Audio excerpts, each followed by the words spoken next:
Good evening and welcome to another edition of the Seven Hills Hall of Fame Resident Spotlight.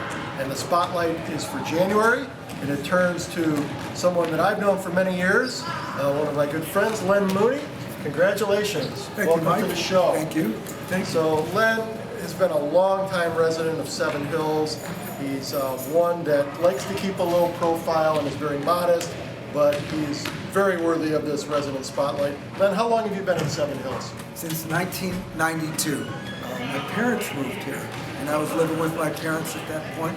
So we moved to Cherry Lane, and my parents have been gone, bless their hearts, but I still live there, and I enjoy it there. And I love living where I live. And does your brother was involved in?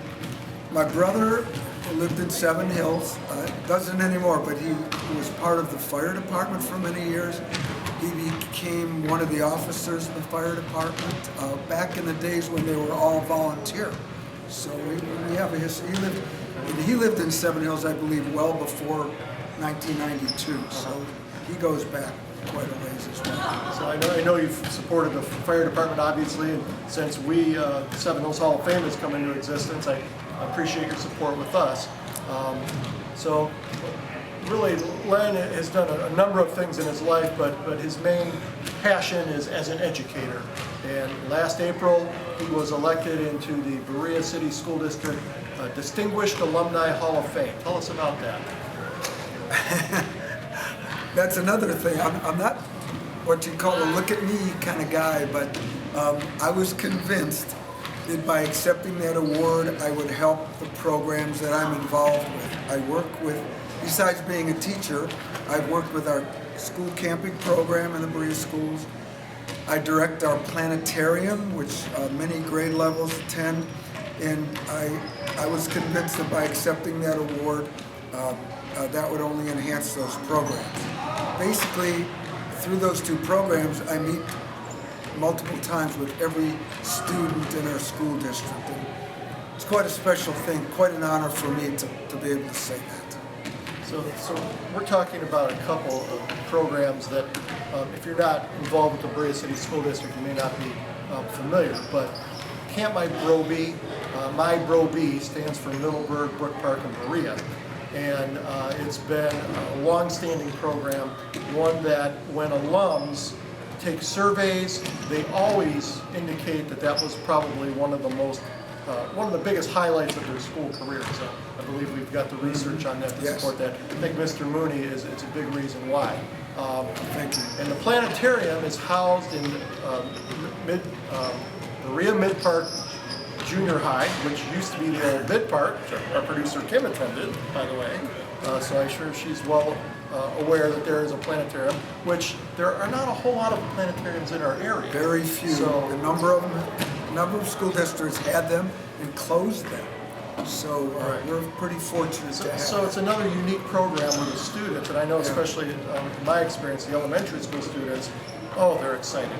They come in and it's just like being outside, and they go through the stars and the constellations, and the buzz afterward is amazing. So these are programs that are unique to that school district, and you, even though you've been retired for 10 years now? 10 years, yeah. You're still the directors of both those programs. Yes, I'm a lucky guy. When I retired, the union required them to post the opening for a planetarium job, and nobody applied, so they asked me to come back. And I agreed to do that, so I still work in the planetarium, and I still work with Camp My Bro. Why don't we go back a little and talk about how you first got involved in education? Yeah, I majored in physics. I had no intention of going into education at John Carroll University. And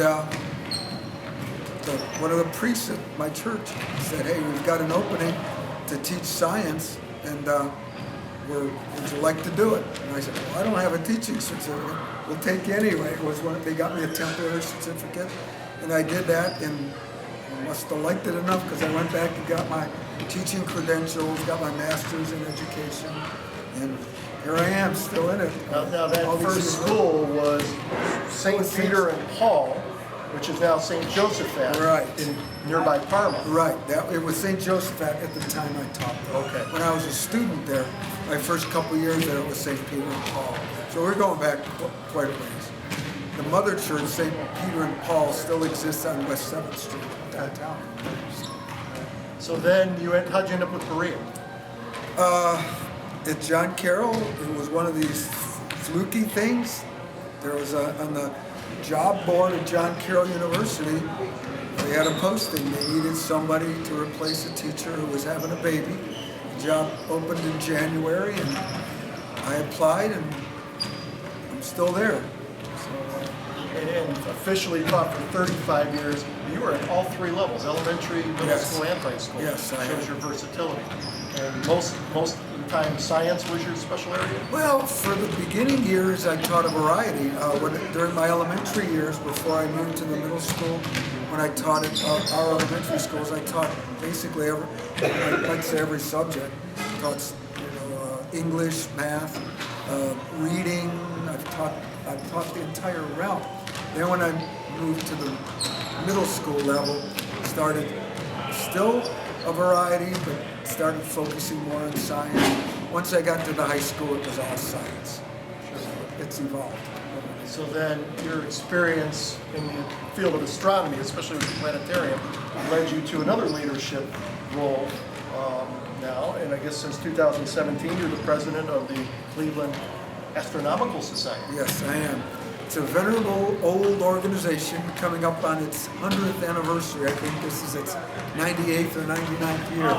So every month except summers, we have a speaker on some topic in astronomy, and they're usually pretty serious speakers. We've had people come from Ohio State University, the different universities.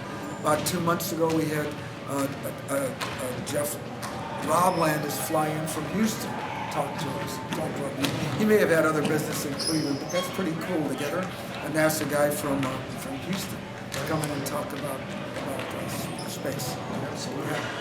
So you mentioned summer because you had your summers to do some other activities that you've been long involved with another organization in the summers. Talk about that. Yes, during the summers I spend my time, not the entire summer, maybe 3 to 4 weeks during the summer, working at camps in West Virginia.